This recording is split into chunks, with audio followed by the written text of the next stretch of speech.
So hello dear aspirants, मैं geography मैंने last lecture में पूरी वर्ल्ड मैपिंग ख़त्म करी है, जहाँ से काफ़ी सारे क्वेश्चंस आपको दिखेंगे। यूपीएससी आरओ के एग्ज़ाम में जो भी क्वेश्चन मैं करा रहा हूँ, अब मैं आज इंडियन ज्योग्राफी में स्टार्ट कर रहा हूँ। यहाँ से 100% आपको क्वेश्चन ज़रूर मिलेंगे। आप इसको रिवीजन करके जाइए, एक रिवीजन सीरीज़ है और लास्ट टाइम रिवीजन मैं ऐसे ही क्वेश्चन को करा रहा हूँ जो सबसे ज़्यादा इंपॉर्टेंट हो सकते हैं। तो पहले क्वेश्चंस के साथ में आप इसको 1.5x पे लगा के आप देख सकते हैं। तो पहला क्वेश्चन है, निम्नलिखित में से कौन सा एक समुद्र स्तर में पुनरावर्ती गिरावट का सर्वोत्तम उदाहरण है जिससे वर्तमान समय की सुविस्तृत कच्छ भूमि उत्पन्न हुई है? आपको बताना है पहले का राइट आंसर क्या होगा। तो आपके सामने ऑप्शन है, ये 4 ऑप्शन है। राइट आंसर आपका हो जाएगा डी, कच्छ का रण। यानी आप देखें तो भितरकनिका मैंग्रोव भारत के ओडिशा में एक मैंग्रोव आर्द्रभूमि है जो ब्राह्मणी नदी और बैतरणी नदी डेल्टा में 650 किलोमीटर के क्षेत्र में कवर करती है। तो जो आपका भितरकनिका है, भितरकनिका मैंग्रोव भारत के ओडिशा में है। ठीक है। दूसरा, मरक्कनम लवण जो बेसिन है, इसके बारे में 4000 एकड़ क्षेत्र में फैला हुआ है और तमिलनाडु में नमक के सबसे बड़े उत्पादकों में से एक है। ये नमक के उत्पादन के लिए काफ़ी इंपॉर्टेंट है। क्लियर। तीसरा है, आंध्र प्रदेश में श्रीकाकुलम जिले के नौपाड़ा दलदल में तेलीनीलापुरम महत्वपूर्ण पक्षी क्षेत्र में नेमाटोड संक्रमण के कारण स्पॉट बिल्ड पेलिकन की बड़े पैमाने पर मृत्यु हो गई है। ठीक है। तो मैंने आपको नौपाड़ा बताया। दूसरा मैंने लास्ट का जो है, जो आपका सही आंसर है उसका डी होगा। यानी कच्छ का रण कभी अरब सागर का उथला भाग था जब तक कि भूवैज्ञानिक बदलाव ने समुद्र के साथ संबंध बंद नहीं कर दिए। पिछले कुछ वर्षों में ये क्षेत्र मौसमी दलदली लवण मरुस्थल बन गया है। क्लियर। तो अब हम नेक्स्ट क्वेश्चन की तरफ आगे बढ़ते हैं। तो दूसरे का राइट आंसर आपको बताना है क्या होगा। दूसरा प्रश्न है आपके सामने। एक तरफ आपके शिखर पर्वत दिए हुए हैं, आपको बताना है कौन सा युग्म सुमेलित है। आपको बताना है कौन सा युग्म सुमेलित है। दूसरे का राइट आंसर आपका हो जाएगा बी, केवल दूसरा युग्म सुमेलित है। यानी जो नंदा देवी है वो कुमाऊं हिमालय का पार्ट है। जो नामचा बरवा है, असम हिमालय, महान हिमालय का पूर्वी भाग, सिक्किम राज्य भारत और भूटान की में पूर्व की ओर, उत्तरी असम और अरुणाचल प्रदेश राज्यों में भारत तिब्बत स्वायत्त क्षेत्र जो चीन के साथ सीमा पर फैला हुआ है। जो असम हिमालय है इसके बारे में मैंने बताया आपको। यहाँ की महत्वपूर्ण घाटियों में कुला, चोमो और कांगटो शामिल है। तिब्बत में सबसे ऊंची चोटी नामचा बरवा है ना, ये तिब्बत का पार्ट है। ठीक है। यानी ये असम हिमालय का पार्ट है। ठीक है। असम हिमालय, महान हिमालय का पूर्वी भाग, सिक्किम राज्य भारत और भूटान में पूर्व की ओर, उत्तरी असम और अरुणाचल प्रदेश राज्यों में, और तिब्बत जो स्वायत्त क्षेत्र है पूरा, जो चीन के साथ में है, यहाँ तक फैला हुआ है। चलिए नेक्स्ट उसके तरफ चलते हैं। नंदा देवी कुमाऊं हिमालय का क्या होगा आपको बताना है। तो कुमाऊं हिमालय उत्तर भारत में हिमालय का पश्चिम मध्य खंड है। ये दक्षिण में शिवालिक रेंज का हिस्सा है और उत्तर में महान हिमालय का हिस्सा है। ये नेपाल के उत्तर पश्चिम उत्तराखंड राज्य के भीतर स्थित है। नोकरेक जो है आपका, नोकरेक गारो पहाड़ियों की सबसे ऊंची चोटी है जो 1412 मीटर ऊंची है, जो मेघालय के पठार का हिस्सा है। नोकरेक जो है आपके मेघालय पठार का हिस्सा है। क्लियर। चलो आगे बढ़ते हैं हम लोग तीसरे प्रश्न की तरफ। सियाचिन जो ग्लेशियर है वो कहाँ पर है ना, ये एक सबसे ऊंचा युद्ध क्षेत्र भी इसको कहा जाता है। तो तीसरे का राइट आंसर क्या होगा, डी। ये आपका कहाँ पर है, नुब्रा घाटी के उत्तर में। नुब्रा घाटी के उत्तर में ये स्थित है। सियाचिन हिमनद हिमालय में पूर्वी काराकोरम श्रेणी में आता है। ये नुब्रा घाटी के उत्तर में स्थित है। ये दुनिया के गैर ध्रुवीय क्षेत्रों में दूसरा सबसे बड़ा लंबा ग्लेशियर है। ये लद्दाख का हिस्सा है जिसे अब केंद्र शासित प्रदेश में बदल दिया गया है। सियाचिन हिमनद विश्व का सबसे ऊंचा युद्ध क्षेत्र भी कहा जाता है। क्लियर। तो विकल्प डी आपका सही है। चौथा प्रश्न आप देखें, निम्नलिखित में से कौन सा संरक्षित क्षेत्र कावेरी बेसिन में स्थित है? आपके पास 4 ऑप्शन है, बताना है आपको चौथे का राइट आंसर क्या होगा। चौथे का राइट आंसर आपका हो जाएगा सी, केवल 1, 3 और 4।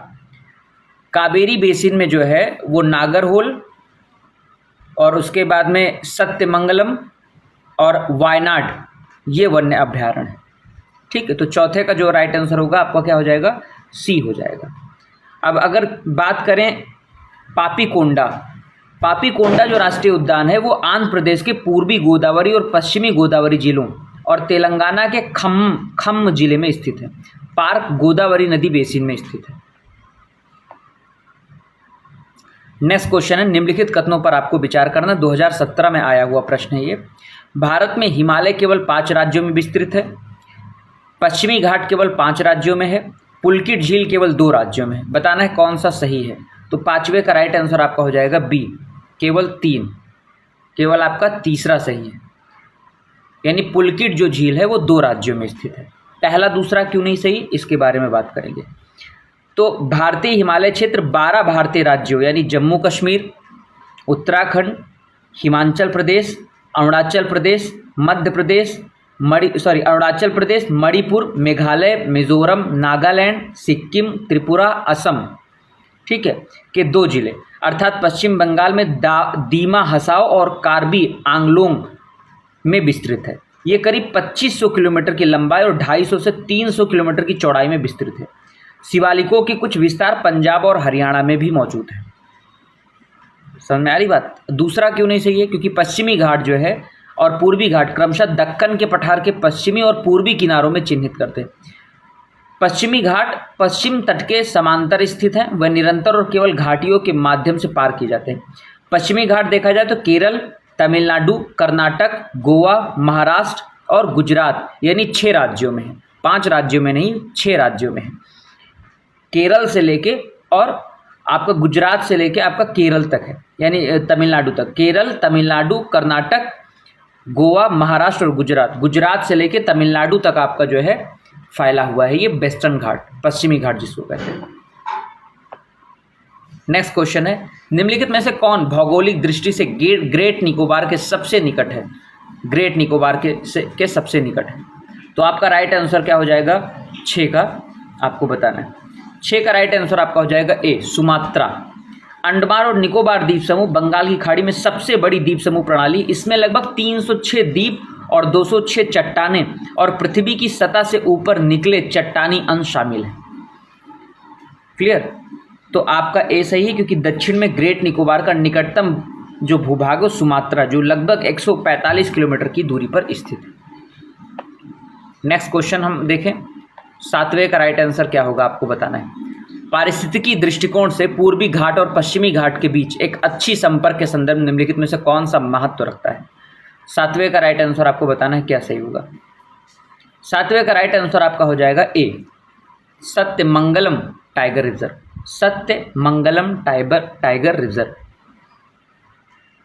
Basically Sathyamangalam tiger reserve Tamil Nadu के इरोड जिले में स्थित है। तमिलनाडु के इरोड जिले में, यह आपको जानना जरूरी है। तमिलनाडु के इरोड डिस्ट्रिक्ट में है। तमिलनाडु के इरोड डिस्ट्रिक्ट में ये सबसे बड़ा वन्यजीव अभयारण्य है। ये नीलगिरी बायोस्फीयर रिजर्व का हिस्सा है और पश्चिमी घाट और पूर्वी घाट के बीच में स्थित है। रिजर्व 4 अन्य संरक्षित क्षेत्रों को भी जोड़ता है। अब इसके बारे में बात करें तो नल्लामाला, जो नल्लामाला वन है, ये दक्षिण भारत में वन के सबसे बड़े आबादित हिस्सों में से एक है। जो बी ऑप्शन नल्लामाला की बात करें तो ये दक्षिण भारत के वन में सबसे बड़े आबादित हिस्सों में से एक है, जो पूर्वी घाट का एक हिस्सा है। नागरहोल राष्ट्रीय उद्यान, इसे राजीव गांधी राष्ट्रीय उद्यान के नाम से भी जाना जाता है। कन्नड़ में नागरहोल शब्द का अर्थ होता है कोबरा नदी। ये कर्नाटक के कोडागु और मैसूर जिलों के बीच फैला हुआ है। जो नागरहोल राष्ट्रीय उद्यान है ये आपका कहाँ पर फैला हुआ है, ये आपका कर्नाटक के कोडागु और मैसूर जिलों के बीच फैला हुआ है। नागरहोल नदी उद्यान से होकर बहती है और धीरे धीरे काबिनी नदी में मिल जाती है। फिर उसके बाद शेषाचलम बायोस्फीयर रिजर्व की बात करें, शेषाचलम, तो ये शेषाचलम पहाड़ियाँ हैं। आंध्र प्रदेश में पहला बायोस्फीयर रिजर्व चित्तूर और कडप्पा जिलों के दक्षिणी पूर्वी घाटों में स्थित है। ये कई स्थानिक और दुर्लभ पौधों को आश्रय देने वाला सबसे समृद्ध पेड़ों से युक्त स्थल है। तो ये 7वां प्रश्न हो गया। चलो नेक्स्ट प्रश्न की तरफ आगे बढ़े। भारत के राज्यों का निम्नलिखित में से कौन सा युग्म सबसे पूर्वी और सबसे पश्चिमी राज्य को इंगित करता है। तो 8वें का राइट आंसर क्या हो जाएगा आपका डी आपका सही है, यानी अरुणाचल प्रदेश और गुजरात। भारत की मुख्य भूमिका अक्षांशीय और देशांतरीय विस्तार लगभग 30 डिग्री है। पूर्व पश्चिम की सीमा उत्तर दक्षिण की सीमा से छोटी प्रतीत होती है। अरुणाचल प्रदेश और गुजरात भारत के सबसे पूर्वी और पश्चिमी राज्य हैं। अरुणाचल प्रदेश सबसे पूर्वी राज्य है, जिसमें आप किबुथु देख लेते हैं, और गुजरात में आप देखते हैं गुजरात का सबसे इधर है ना पॉइंट, वेस्टर्न पॉइंट से गुहार मोती जिसको कहते हैं। ठीक है,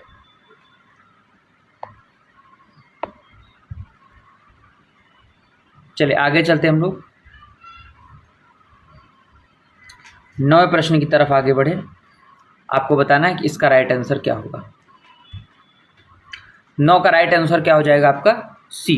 तीसरा और चौथा सही सुमिलित है, यानी जो महादेव पहाड़ियाँ हैं वो मध्य भारत में हैं और मिकिर पहाड़ियाँ उत्तर पूर्वी भारत में हैं, लेकिन जो इलायची पहाड़ियाँ हैं वो पर्वतीय क्षेत्र मालाबार तट दक्षिण पूर्वी केरल राज्य दक्षिणी भारत में जो पश्चिमी घाट का हिस्सा है, ये केरल राज्य में।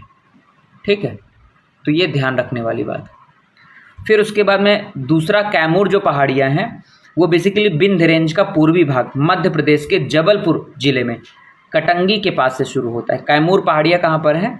मध्य प्रदेश के जबलपुर जिले में। ठीक है, जो कैमूर पहाड़ियाँ हैं, ना कि कोंकण तट। तो ये कंफ्यूज करने के लिए आपको तट दे रहा है।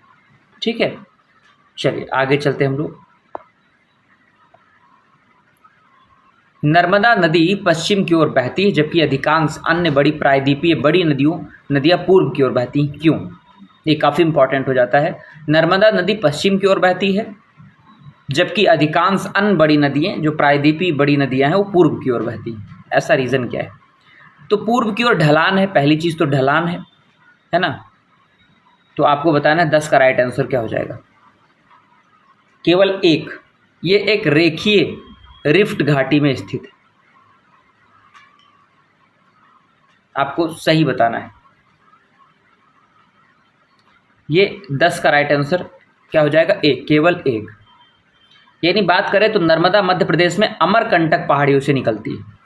यह विभंग या भ्रंशन के कारण बनी विभ्रंश घाटी में पश्चिम की ओर बहती है अपने समुद्र तक के रास्ते तक। नर्मदा कई सुरम्य स्थान बनाती है। जबलपुर के पास संगमरमर की चट्टानें जहां नर्मदा एक गहरी खाई से बहती है, और धुआंधार जलप्रपात जहां नदी खड़ी चट्टानों पर गिरती है। इसके कुछ उदाहरण हैं। नर्मदा की सभी सहायक नदियां बहुत छोटी हैं और इनमें से अधिकांश समकोण पर मुख्य धारा में शामिल होती है। अब देखें तो नर्मदा नदी देश की 5वीं सबसे बड़ी नदी और गुजरात की सबसे बड़ी नदी है। ये मध्य प्रदेश, महाराष्ट्र और गुजरात को पार करते हुए खंभात की खाड़ी से मिलती है। नर्मदा नदी जो है वो उत्तर में बिंद, पूर्व में मैकाल श्रेणी, दक्षिण में सतपुरा और पश्चिम में अरब सागर से घिरी हुई है। तो काफ़ी इंपॉर्टेंट हो जाती है नर्मदा रिवर।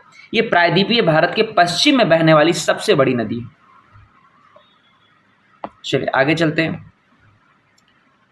11वें, जब आप हिमालय की यात्रा करेंगे तो आप निम्नलिखित को देखेंगे। क्या हिमालय की यात्रा में करने पे आप क्या देखेंगे? तो पहली चीज़ तो आप एक यू आकार का नदी मार्ग देखेंगे, गहरे गड्ढे महारखड्ड देखेंगे, समानांतर पर्वत श्रेणियाँ भी आपको मिलेंगी और भूस्खलन के लिए उत्तरदायी तीव्र ढाल प्रवणता भी मिलेगी आपको। तो यानी इनमें से सारे सही हैं। हिमालय के तरुण वलित पर्वत नवीन मोरदार पर्वत के साक्ष्य कहे जा सकते हैं। ठीक है, तो 11 का राइट आंसर डी आपका हो जाएगा, यानी चारों आपके विकल्प सही है।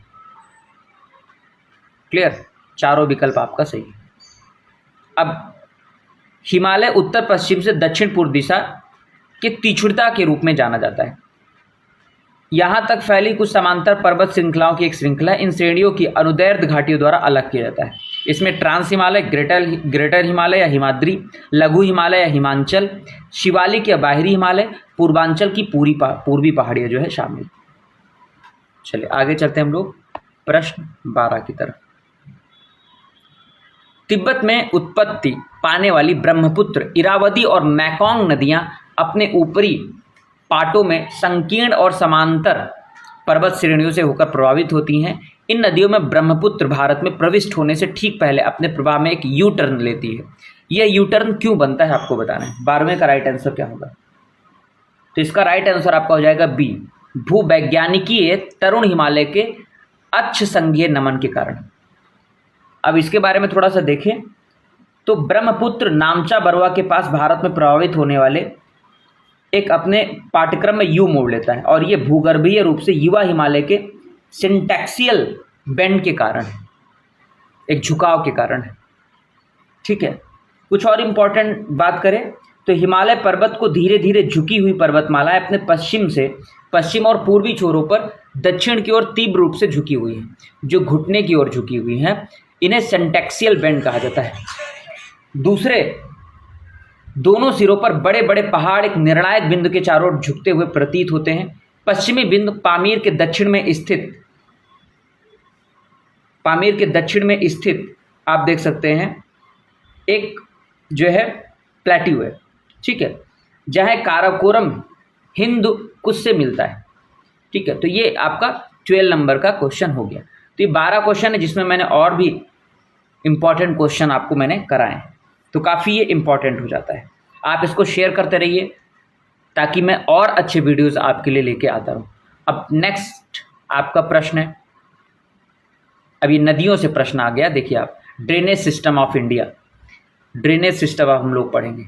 ठीक है, तो काफ़ी ये इम्पॉर्टेंट हो जाता है। आपको बताना है पश्चिम से पूर्व की ओर प्रयागराज के अनुप्रवाह में गंगा में मिलने वाली हिमालय की नदियों के संदर्भ में आपको बताना है कौन सा क्रम सही है। तो पहले का राइट आंसर क्या हो जाएगा आपका, बताना है आपको। ऑफकोर्स पहले का राइट आंसर आपका हो जाएगा बी, गोमती, घाघरा, गंडक, कोसी। ये आपका पश्चिम से पूर्व की ओर है। पश्चिम में आपको गोमती, फिर उसके बाद में फिर घाघरा, फिर गंडक और फिर कोसी नदी आपको मिलेंगी। ठीक है, आपको क्लियर, आपको समझ में आ गया होगा। आप मैप देख सकते हैं, मैप में आपको और ज़्यादा क्लियर स्पष्टीकरण मिलेगा। चलिए दूसरा प्रश्न आपको बताना है। एक तरफ आपका जलप्रपात है, दूसरी तरफ क्षेत्र है और तीसरी तरफ नदी है। आपको बताना है राइट आंसर क्या होगा। तो कथन एक जो है आपका सही नहीं है। जो धुआंधार जलप्रपात है वो भेड़ा घाट में नर्मदा नदी पर स्थित है और 30 मीटर ऊंचा है। जो हुंड्रू है आपका, हुंड्रू जलप्रपात सुवर्ण रेखा नदी के मार्ग पर स्थित है, यानी दूसरा कथन आपका सही है। दूसरा सही है आपका। गिरसोप्पा जो है आपका, गिरसोप्पा जलप्रपात जिसे क्षेत्रीय भाषा में जोगादा गुंडी के नाम से जाना जाता है, भारतीय राज्य कर्नाटक में शरावती नदी पर निर्मित है। ठीक है, ये कर्नाटक में शरावती, ना कि नेत्रवती, ये शरावती नदी पर स्थित है। तो यानी आपका जो नेत्रवती नदी है ये कर्नाटक राज्य के कुद्रेमुख पर्वतमाला की येल्लनेर घाट में बंगराबालिक वन घाटी में पश्चिमी घाट से निकलती है। क्लियर। तो आपका जो है तीसरा विकल्प आपका सही नहीं है, दूसरा आपका सही है और पहला आपका नहीं सही है। मैंने धुआंधार जलप्रपात आपका बताया भेड़ा घाट में नर्मदा नदी पर स्थित है। धुआंधार जो जलप्रपात है जबलपुर में एक स्थित जलप्रपात है, जबकि मालवा क्षेत्र में नहीं है, ये मालवा क्षेत्र में नहीं है। ठीक है, तो आपका राइट आंसर क्या हो जाएगा, केवल एक। नेक्स्ट प्रश्न है, निम्नलिखित कथनों पर विचार करिए। आपको बताना है इसका राइट आंसर क्या होगा। तीसरा प्रश्न आपको बताना क्या होगा, इसका राइट आंसर आपका हो जाएगा सभी तीन।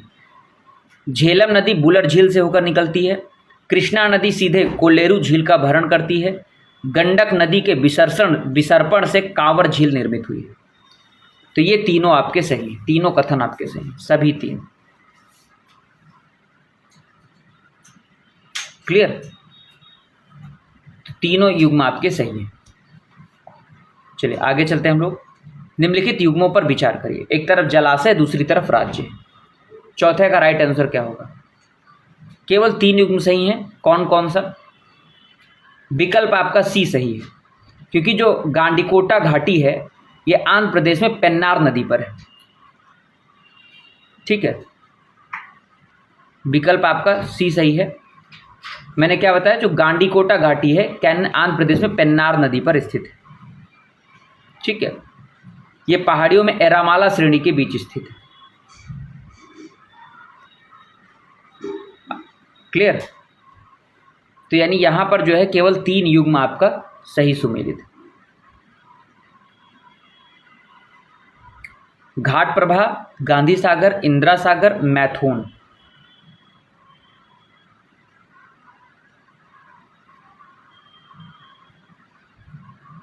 इसमें अगर कोई कंफ्यूजन लग रही हो तो आप इसका स्क्रीनशॉट ले लें, है ना। मुझे तो कंफ्यूजन नहीं लग रही वैसे।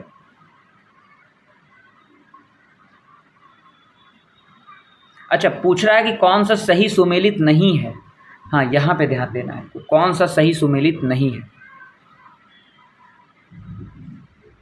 तो कौन सा सुमेलित नहीं है आपको ये बताना है।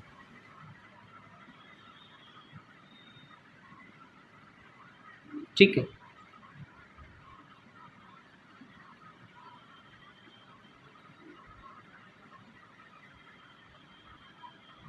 नेक्स्ट प्रश्न की तरफ आगे बढ़ते, इसको थोड़ा सा आप देख लेना। ठीक है, चौथा प्रश्न आप देख लेना एक बार। पांचवा प्रश्न है, दक्षिण भारत की गंडकोटा घाटी कैन्यन निम्नलिखित नदियों में से किस एक से निर्मित हुई है। आपको बताना इसका राइट आंसर क्या होगा। मैं बता देता हूं, चौथे का राइट आंसर मैं बता देता हूं, एक सेकेंड जरा। हाँ, चौथे का जो राइट आंसर आपका हो जाएगा सी, यानी केवल 3 युग्म सुमेलित है। 3 युग्म आपका सुमेलित है। घाट प्रभा जो है आपका, ये कर्नाटक में है, ना कि तेलंगाना, ये कर्नाटक में है आपका। ठीक है, तो ये ध्यान रखने वाली बात है। घाट प्रभा आपका कर्नाटक में है। क्लियर। गांधी सागर आपका मध्य प्रदेश में है, ये आपका सही है। फिर इंदिरा सागर भी मध्य प्रदेश में है, ये भी आपका सही है। ठीक है, यानी इंदिरा सागर भी आपका कहाँ पर है, इंदिरा सागर जो है आपका मध्य प्रदेश में है आपका। ठीक है, आंध्र प्रदेश में इसी नाम से एक सिंचाई परियोजना है जिसे इंदिरा सागर पोलवारम प्रोजेक्ट के रूप में जाना जाता है। तो इस तरह से आपका ये आपका गलत हो जाता है। ठीक है, चौथा जो मैथुन है ये झारखंड में है।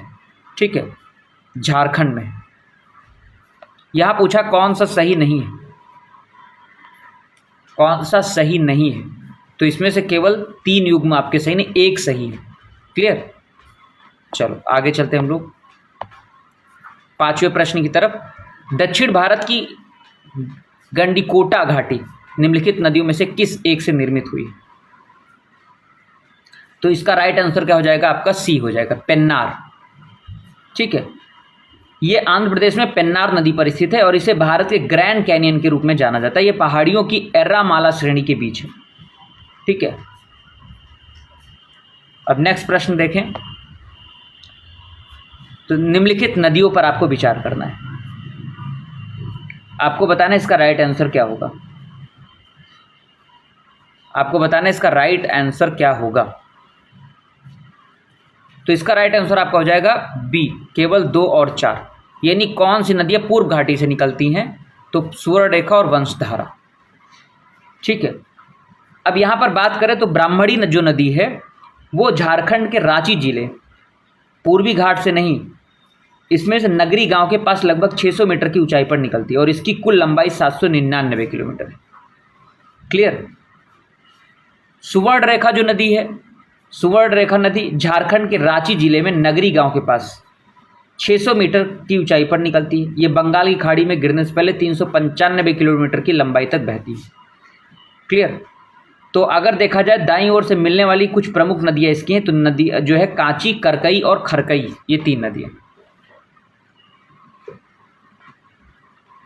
चलो आगे चलते हैं हम लोग 7वें प्रश्न की तरफ। सिंधु नदी प्रणाली के संबंध निम्नलिखित 4 नदियों में से 3 नदियों इनमें से किसी एक नदी में मिलती है जो सीधे सिंधु से निकलती है। तो इसका राइट आंसर क्या हो जाएगा। 7वें का राइट आंसर आपका हो जाएगा ए। हाँ, आपको बताना 7वें का राइट आंसर क्या होगा।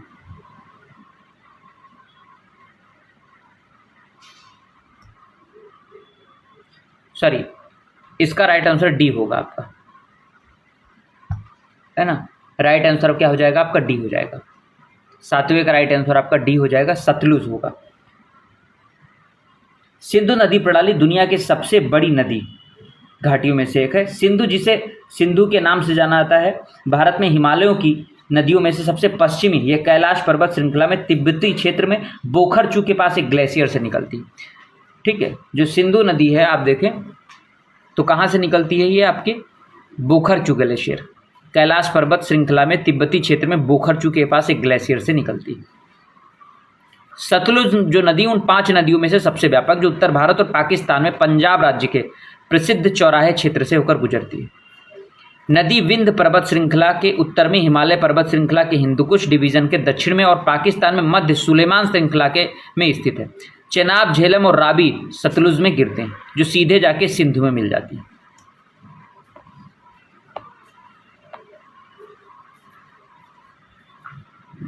नेक्स्ट क्वेश्चन आप देखें, 8वां आपको बताना है।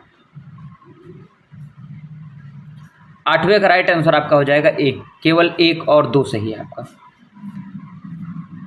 यानी यहां पर पूछा है कौन सा युग्म सम्मिल है। जो पंढरपुर है ये आपका चंद्रभागा नदी के पास में है, और इसके बाद में जो आपका तिरुचिरापल्ली है कावेरी नदी।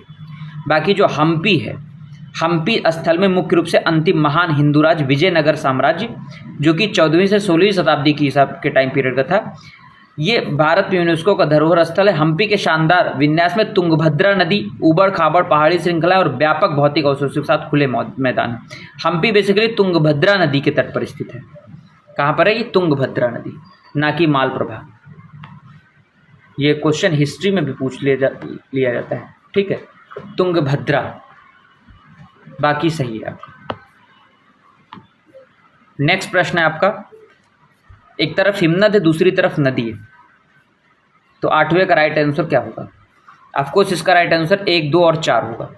यानी बंदरपूछ यमुना नदी, फिर उसके बाद में आपका बारशीगिरी चेनाब, फिर उसके बाद में आपका जो सियाचिन है ये नुब्रा घाटी में। ठीक है, नुब्रा नदी यहाँ से निकलती है। लेकिन आपका जो तीसरा आंसर ये सही क्यों नहीं है?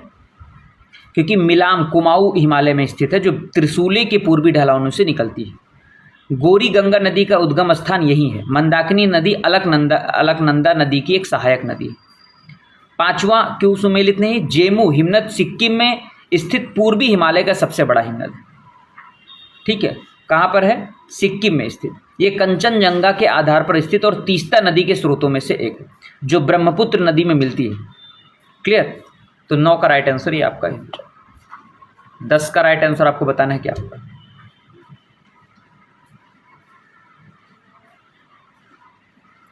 तीस्ता नदी के संदर्भ में आपको बताना है, तीस्ता नदी। तो इसका राइट आंसर क्या हो जाएगा आपका? 10 का बी हो जाएगा आपका, केवल दूसरा विकल्प सही। रंगीत नदी का उद्गम सिक्किम में है और ये तीस्ता नदी की एक सहायक नदी। क्लियर? एक विकल्प आपका सही नहीं है, क्योंकि विश्व की सबसे बड़ी नदियों में से एक ब्रह्मपुत्र का उद्गम मानसरोवर झील के पास कैलाश श्रेणी के चिमयांगडुंग हिमनद में स्थित है। ठीक है, और तीस्ता नदी भारत और बांग्लादेश की सीमा पर बंगाल खाड़ी में गिरती है। नहीं, ये गलत है। ठीक है, रंगीत नदी तीस्ता की मुख्य सहायक नदी है और ये सिक्किम में निकलती है। ये पूरी तरह से पश्चिम बंगाल में बहने के लिए दक्षिण की ओर अपना रास्ता बदल देती है। बांग्लादेश में तीस्ता अपने दाहिने किनारे पर ब्रह्मपुत्र में मिलती है, जहां से नदी को यमुना के नाम से जाना जाता है। तीस्ता नदी अंततः बांग्लादेश के रंगपुर जिले के कामरजानी बहादुरबाद में तीस्ता मुख्य घाट पर ब्रह्मपुत्र में गिरती है। तो यानी तीस्ता नदी ब्रह्मपुत्र की एक सहायक नदी है। क्लियर?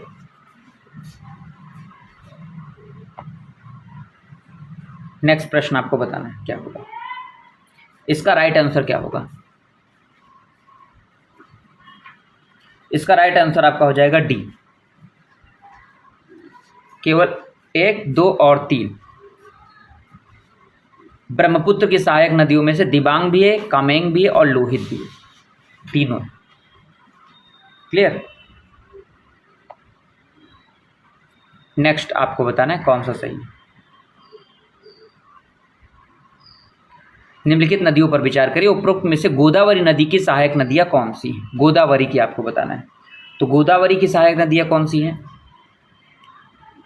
इसका राइट आंसर आपका डी हो जाएगा, केवल 2 और 3।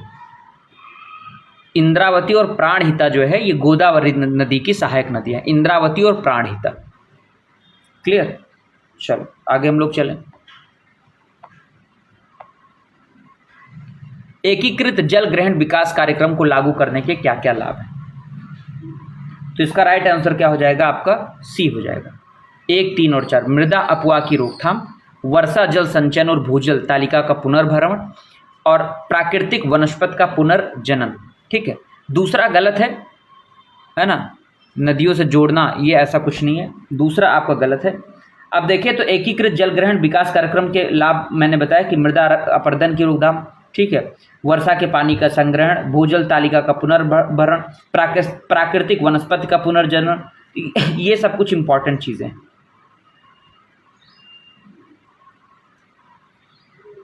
क्लियर? चलो, काफी इंपॉर्टेंट क्वेश्चंस मैं करा रहा हूं। 14 का राइट आंसर क्या होगा आपको बताना, 14 का राइट आंसर क्या होगा? अरुणाचल प्रदेश से होकर प्रवाहित होता है, उपयुक्त में से नदियों के बारे में बताना है। तो 14 का राइट आंसर आपका हो जाएगा बी, केवल 2 और 3, लोहित और सुबनसिरी, ये अरुणाचल प्रदेश से होकर प्रभावित होती है। अरुणाचल प्रदेश की 5 प्रमुख नदी घाटियां हैं, कामेंग, सुबनसिरी, सियांग, लोहित और तिरप। ये सभी नदियां हिमालय से बर्फ और अनगिनत नदियों और नालों से होकर पोषित होती हैं। इन नदियों में सबसे शक्तिशाली सियांग है, जिसे तिब्बत में सांगपो कहा जाता है, और असम के मैदानी इलाकों में दिबांग और लोहित से जुड़ने के बाद ब्रह्मपुत्र इसको कहा जाता है। लोहित नदी जो है वो ब्रह्मपुत्र नदी की सहायक नदी है। इस नदी का उद्भव तिब्बत स्वायत्त क्षेत्र कांगरी के गारपो रेंज में होता है। जो बराक नदी है भारत के मणिपुर की पहाड़ियों से निकलती है, और जो आपकी सुबनसिरी है जिसे सोने की नदी कहा जाता है, ये ऊपरी ब्रह्मपुत्र की सबसे बड़ी सहायक नदी है। ये तिब्बती हिमालय से उत्पन्न होती है और अरुणाचल प्रदेश के माध्यम से भारत में अपना रास्ता बनाती है।